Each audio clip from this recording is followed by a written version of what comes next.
আসসালামু আলাইকুম ওয়া রাহমাতুল্লাহি ওয়া বারাকাতুহু। ইন্নাল হামদালিল্লাহ নাহমাদুহু ওয়া নুসাল্লি আলা রাসূলিহিল কারীম, আম্মা বা'দ। আল্লাহ পাকের নিকট লাখো কোটি শুকরিয়া যে মহান আল্লাহ তাআলা আমাদেরকে পবিত্র শুক্রবার জুমা নামাজ আদায় করার জন্য মসজিদে আসার মতো তৌফিক দান করেছেন। এই জন্য মহান আল্লাহর নিকট শুকরিয়া আদায় করি, আলহামদুলিল্লাহ। ইহুদি নাসারা মুসলমানদের তারা বিভিন্নভাবে ধোঁকা দেয়, আর সেই ধোঁকার মধ্যে আমরা আছি। সেই ধোঁকা কিন্তু আমরা খাইতেই আছি, বুঝতেছি না যে তারা আমাদেরকে ধোঁকা দিতেছে। বুঝতেছি, বুঝার পরে আমরা মানি না। দেখেন, আমাদের দেশ একটা জনবহুল দেশ। ছোট্ট দেশের মধ্যে মানুষের সংখ্যা 18 কোটির উপরে। এত মানুষ, এখন সেই পশ্চিমারা আমাদেরকে বলে যে তোমাদের দেশে এত মানুষ, তোমরা কি করে খাবা? তোমাদের তো চলার পথ থাকবে না, এত মানুষ হয়ে, তোমাদের জায়গা কম, তোমাদের জনসংখ্যা কমাও, একটা করে সন্তান নেও, 2টার বেশি নিও না। এটা আমাদের শিক্ষা দেয়। আসলে দেশের সবচেয়ে বড় সম্পদ হল জনসংখ্যা। এর চেয়ে দামি কোনো সম্পদ নাই। আপনি যতই টাকার মালিক হন, যত কিছুর মালিক হন, মানুষের চেয়ে দামি কোনো সম্পদ নাই। আজকে উন্নত দেশ যারা, তারা মানুষের অভাবে হাহাকার করতেছে। তাদের দেশে মানুষ নাই, কম। তারা বিদেশ থেকে লোক নিয়ে কাজ করাইতে বাধ্য হইতেছে, তাদের দেশে লোক নাই, লোক সংখ্যা কম। যেই আমেরিকা আমাদেরকে বলে যে তোমরা সন্তান নিও না, সেই আমেরিকার প্রেসিডেন্ট ডোনাল্ড ট্রাম্প, সে কি বলছে, যেই মায়ের 6টা সন্তান হবে তাকে মেডেল দেওয়া হবে, পুরস্কার দেওয়া হবে। কয়টা হইলে? 6টা হইলে। ওদের দেশে যার যত সন্তান তত পুরস্কার। যে 6টা সন্তানের মা হবে তাকে মেডেল দেওয়া হবে। আর আমাদের বলে কি, 1টা 2টা, এর বেশি নিও না। জাপান, সেই দেশে বৃদ্ধ মানুষে ভরা, যুবক পোলাপান নাই, শিশু কিশোর নাই, জনসংখ্যা একদম কম। সেই দেশের মানুষ সন্তান নিতে চায় না। যদি কোনো মা প্রথম একটা সন্তান নেয়, তাকে পুরস্কার দেয় 1,25,157 ইয়েন, ওই দেশের টাকা। যদি আরেকটা সন্তান নেয়, আবার টাকা দেয় 1,90,237 ইয়েন।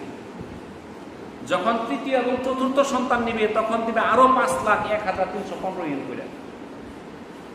তারা সন্তান নেওয়ার জন্য 5 লাখ 10 লাখ করে টাকা দিতেছে। তাহলে একটা মা যদি 4টা সন্তান নেয়, টাকা পাওয়া যায় প্রায় 10 লাখের উপরে। আর আম করে বলে তুমি সন্তান নিও না। রাশিয়াতে, বিশ্বের সবচেয়ে বড় দেশ রাশিয়া, তাদের ওখানে প্রথম সন্তানের জন্য ওই দেশের টাকা দেয় 6,90,000। দ্বিতীয় সন্তান নিলে 6,90,000 তো দেয়, এর সঙ্গে আরো 2,22,000 বোনাস। বুঝতে পারছেন? জার্মানি, ওই দেশের টাকার দাম অনেক বেশি, মার্কিন ডলারের চেয়েও বেশি। ওখানে যদি কেউ সন্তান নেয়, প্রতি মাসে সে 250 ইউরো করে ভাতা পায়। এটা সন্তান 18 বছর হওয়া পর্যন্ত ভাতা পাইতেই থাকবে। বুঝতে পারছেন? এবং সন্তান 24 বছর হওয়া পর্যন্ত যত খরচ তারা দিবে। বলতেছে তোমরা সন্তান নেও। বিশ্বের সবচেয়ে বেশি মানুষ কোথায় বলতো দেখি? চীনে। সেই চীনে আগে ছিল এক সন্তান নীতি, এক সন্তানের বেশি নেওয়া যাবে না। 2016 সনে দেখবো তাদের জনসংখ্যা কমতেছে। তখন তারা করলো 2 সন্তান নীতি। 2021 সালে করলো 3 সন্তান নীতি। আর এখন করছে যে যত বেশি নাও তত পুরস্কার। এখন কোনো নীতি যদি নাই, লোক দরকার। ওদের কোটি কোটি বাড়ি পড়ে রয়েছে, যে বাড়ির মধ্যে কোনো মানুষ নাই।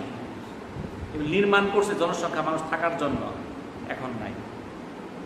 দক্ষিণ কোরিয়া, সেখানে $6.7 ট্রিলিয়ন ঘোষণা করছে সন্তান নেওয়ার জন্য। বিলিয়ন না, ট্রিলিয়ন ডলার। ফ্রান্স, যদি কোনো ফ্রান্সে কোনো মা গর্ভবতী হয়, সন্তান জন্মের আগেই তাকে 1,000 ইউরো দেওয়া হয়।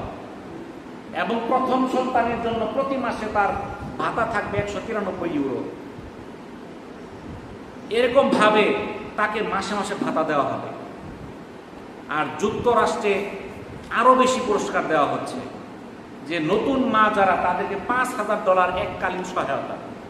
এছাড়া Italy, Poland, Singapore, Denmark, Romania সহ বিভিন্ন দেশে তারা চেষ্টা করতেছে কি করে জনসংখ্যা বাড়ানো যায়। আর আমাদের দেশে একটার বেশি নিও না, আরো শিখাইতেছে কি সিজার করবার। তাহলে সিজার করলে এক দুইটা বেশি নিলেই তো অবস্থা কাহিল। কারণ যার সিজার হয় সে তো বুঝে কষ্টটা, নাকি বলেন? কারণ নর্মালি আগের যুগে হইতো আমাদের বাপ দাদা যারা ছিল তাদের ছেলে মেয়ে কয়টা ছিল? আমার দাদার 5 ছেলে 5 মেয়ে 10 জন। এরকম আপনাদের দাদার দেখেন সবারই আছে 10 জন 12 জন করে, ঠিক কিনা? কিন্তু এখন বর্তমানে এই যে সিজার শিখায়া এখন 2 জন, হায়েস্ট হইলে কোনো 3 জন।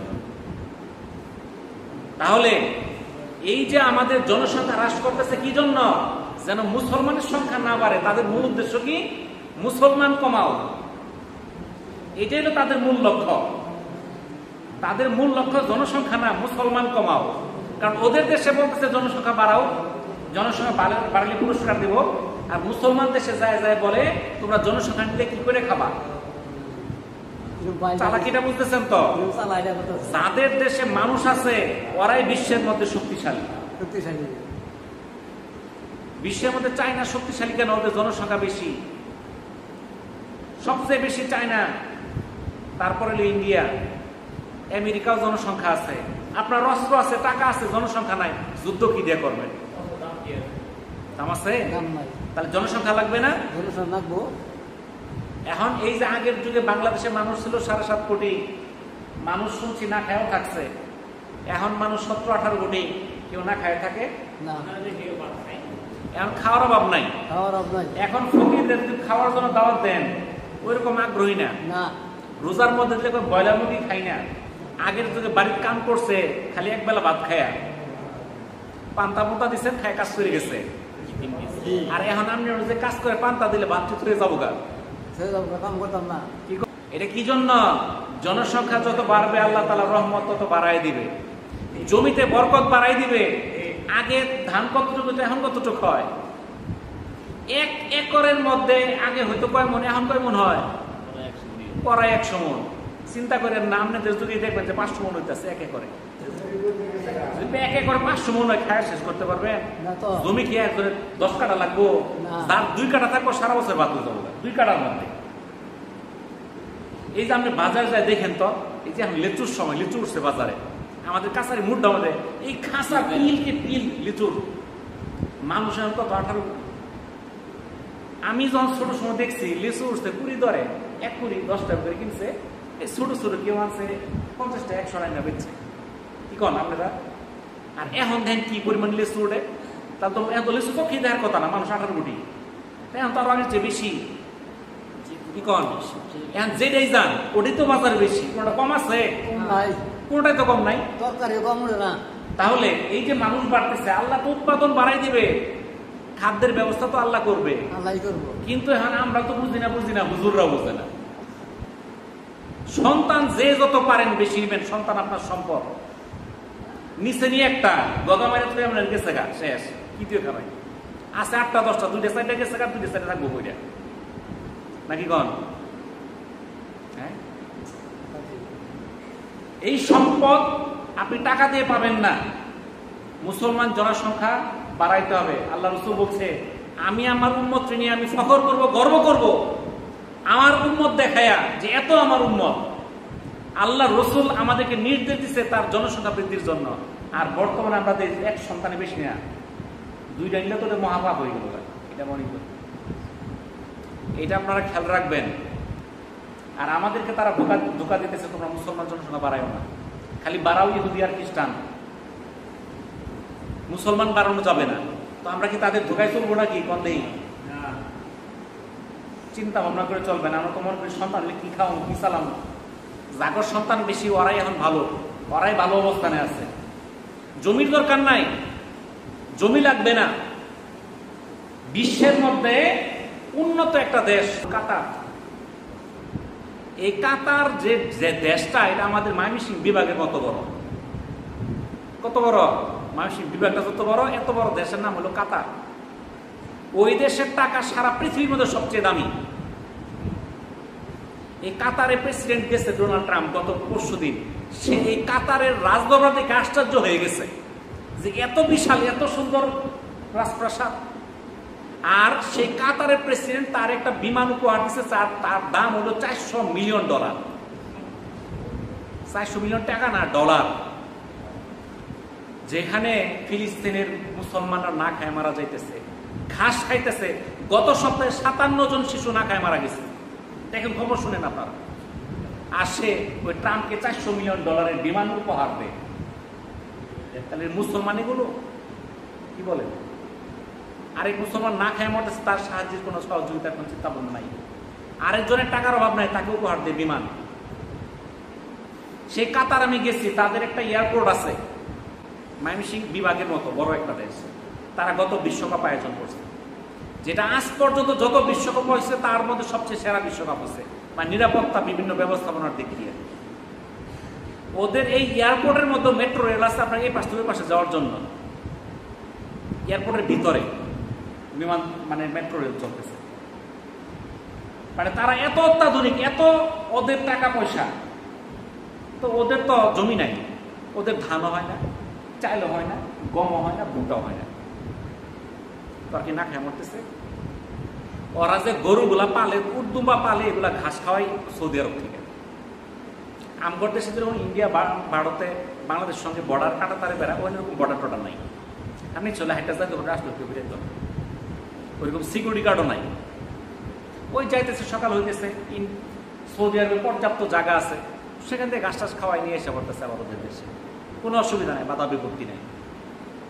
তাহলে এত ছোট দেশ, কিন্তু টাকার অভাব নাই, অর্থের অভাব নাই। তো ওদের সে তো আমাদের বাংলাদেশ বড়, আমাদের কিসের অভাব আবার? আমাদের দেশের যে জনসংখ্যা এখন আছে 18 কোটি, যদি 36 কোটি হয় এর চেয়ে আরো ভালো চলবে। দেখেন আমাদের লোক যারা আছে, কেউ কি বৈশা খাইতেছে, কেউ দেশে কাজ করতেছে, কেউ বিদেশে কাজ করতেছে, কাজ করে কিন্তু সবাই খাইতেছে। যদি আমাদের জনসংখ্যা না থাকতো, এই গার্মেন্টস পাইতেন কই আপনি? এই গার্মেন্টস বাংলাদেশে আসছে কিসের জন্য? এখানে জনসংখ্যা আছে, আমরা এই মানুষ দিয়ে আমরা কাপড় তৈরি করতেছি, বিদেশ রপ্তানি করতেছি। জনসংখ্যা না থাকলে আপনি কি করে খাবেন? আপনি কিছু বিদেশ লোক পাঠাতে পারবেন না। বিদেশটা আমরা টাকা আসতেছে, খাদ্য আসতেছে, সামগ্রী আসতেছে। তাহলে জনসংখ্যা আমাদের দরকার, এটা আমাদের খেয়াল রাখতে হবে।